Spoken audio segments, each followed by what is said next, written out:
আলাইকুম। আশা করি দেশ ও দেশের বাইরে যে যেখানে আছেন আল্লাহর রহমতে ভালো আছেন, সুস্থ আছেন। আলহামদুলিল্লাহ আমরা আল্লাহর রহমতে ভালো আছি, সুস্থ আছি। তো সবাইকে জানাই শুভ সকাল। তো আজকে ভিডিওটা খুব সকাল থেকে শুরু করেছি। এখন বাজে হচ্ছে যে সকাল 6টার দিকে আর কি শুরু করেছি। ফজরে নামাজ পড়ে বাবার সঙ্গে একটু কথা বললাম ফোনে, তারপর আর কি চুপচাপ শুয়েছিলাম, ঘুম আসতেছিল না। আর আজকের দিনটা হচ্ছে আমাদের জন্য খুবই কষ্টের একটা দিন, মানে আমাদের ফ্যামিলির জন্য এই দিনটা হচ্ছে খুবই কষ্টের। এই দিনটা আর কি ভোলা যায় না।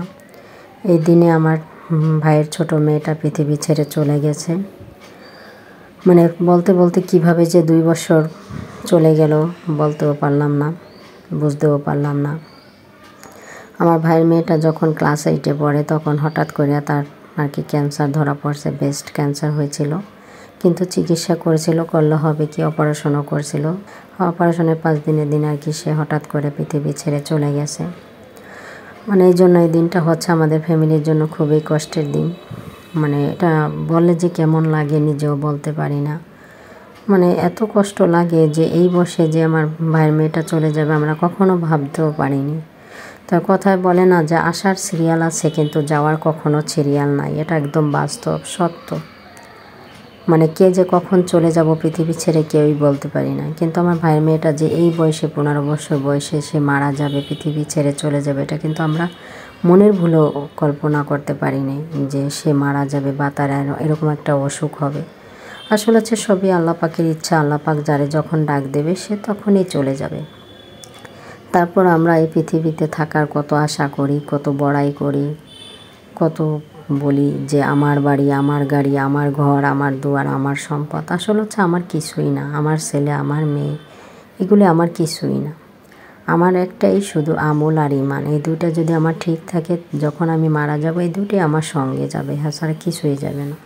আমি যদি ইমানটা ঠিক রাখতে পারি আর আমল করতে পারি, আল্লাহকে সঠিকভাবে ডাকতে পারি, আল্লাহর গোলামি করতে পারি, এইটি আমার সাথী হিসেবে যাবে, আর কিছুই যাবে না।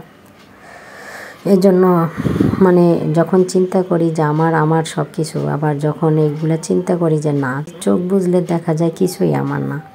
আসলে হচ্ছে বড়াই করে কোনো লাভ নেই পৃথিবীতে। যে কদিন রাখি আল্লাহর কাছে বলি, আল্লাহ যে কদিন তুমি আমাদের পৃথিবীতে রাখো, ইমানের সহিত তোমার পথে রাখো,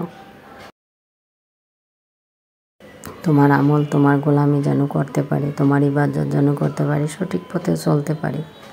কেন এতটুকু যদি পৃথিবীর থেকে না কামাই যাই, তাহলে পৃথিবী থেকে কি নিয়ে যাব? কিছুই তো নিয়ে যাব না, সবই তো পড়ে রাখবো, সবই পড়ে থাকবে। তো এই যে কথা বলতে বলতে মনটাও খারাপ। অনেক কাজই করছি ক্যামেরা অফ করে, আবার অনেক কাজ করছি ক্যামেরা অন করে। কিছু কাজ আপনাদের সঙ্গে শেয়ার করছি, আবার কিছু কাজ শেয়ার করতে পারিনি। তো এই যে এখন দুপুর বাজে 1টার উপরে, কিন্তু রওনা দিচ্ছি ছেলের পরীক্ষা দিতে যাবে স্কুলের দিকে আর কি রওনা দিচ্ছি ছেলেকে নিয়ে। কিন্তু আমার বাসার সামনে থেকে জ্যামে পড়ছি, এত জ্যামে পড়ছি বলার মতো না। আর হেঁটে যে যাব, এত রৌদ্র, হেঁটে গেলে দেখা যায় যে ছেলেটা হেঁটে গেলে দেরি হয়ে যাবে। আবার দ্বিতীয়তা মানে রৌদ্রে তেমন একটা বের হই না, আর বের হলে আমার তো সাইনাসের প্রবলেম আছে, মাথাটা ধরে যাবে, এই জন্য হেঁটে যাওয়ারও সাহস পাচ্ছি না। কিন্তু আমার বাসার সঙ্গে হচ্ছে হসপিটাল, এই জন্য আর কি জ্যামে পড়ে আসি। তো আলহামদুলিল্লাহ জ্যাম ছেড়ে কিন্তু এই যে মেন রাস্তায় চলে এসেছি। মনে তো করছিলাম যে আজকে জ্যামই কখন ছাড়ে ঠিক নেই। আমার ছেলে তো বারবারে ঘড়ি দেখছে, জাম্মু আজকে কি আমাদের দেরি হয়ে যাবে না, কে আল্লাহ জানে যে জ্যামে আমরা পড়ছি। তো এখন এই যে স্কুলের দিকে যাচ্ছি মেন রাস্তা দিয়েই। তো যেতে অনেক টাইম লাগে। আগে তো ভিতরে দিয়ে রাস্তা ছিল, মানে 10 মিনিটের পথ ছিল স্কুলে যেতে। এখন কিন্তু আমাদের বাসা থেকে স্কুলে যেতে গেলে প্রায় আধা ঘন্টা লেগে যায়। তো আমি অলরেডি আমার ছেলেকে স্কুলে দিয়ে কিন্তু চলে এসেছি। আর এই যে ডাল সিদ্ধ করে রেখে গেছিলাম আর শাক ধুয়ে। তো আজকে শাক দিয়ে ডাল দিয়ে রান্না করবার, ছেলের জন্য তো মাংস রান্না করছি, ছেলে মাংস দিয়ে খেয়ে গেছে। তো আমার ডালটা কিন্তু ভালোভাবে সিদ্ধ করে আমি রেখে গেছিলাম, হলুদ, মরিচ, পেঁয়াজ, রসুন সব কিছু দিয়ে গুটে রেখে গেছিলাম। এখন আর কি শাকগুলি অ্যাড করে দিলাম। তো আমি সব শাকগুলি দেব না, অর্ধেক শাকটা দিলাম আর অর্ধেক শাকটা রেখে দিছি। এটা আর কি ভাপ দিয়ে আমি রেখে দিব, কালকে আবার একটা তরকারি আর কি শাক দিয়ে রান্না করে দেব। আর এই যে ছেলের তরকারিটা, এটা আর কি ভালোভাবে ঢেকে রেখে দিব। আমার ছেলের মাংস হইলে মাশাআল্লাহ আর কিছু লাগে না।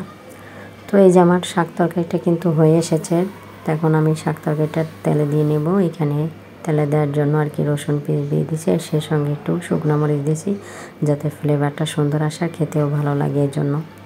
তো এই যে আমার রসুন পেঁয়াজ কিন্তু ভাজা অলরেডি শেষ। এখন আমি শাকের সঙ্গে মিশিয়ে নিচ্ছি, মিশিয়ে একটু নেড়ে চেড়ে।